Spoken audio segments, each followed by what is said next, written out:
திருப்பூர் சின்னூர் கிராமத்தை சேர்ந்த பரமசிவன் என்பவரின் வீட்டிற்குள் புகுந்து திருட முயன்ற வட மாநில இளைஞரை பொதுமக்கள் பிடித்து அடித்து உதைத்து போலீசில் ஒப்படைத்தனர். இந்த சம்பவத்தின் காட்சிகள் அடங்கிய வீடியோ சமூக வலைதளங்களில் பகிரப்பட்டு வருகிறது.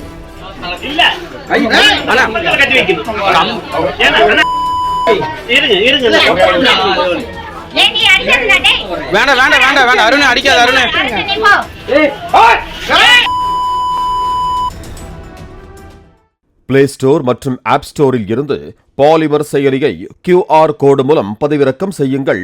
செய்திகளை உடனுக்குடன் பெறுங்கள்.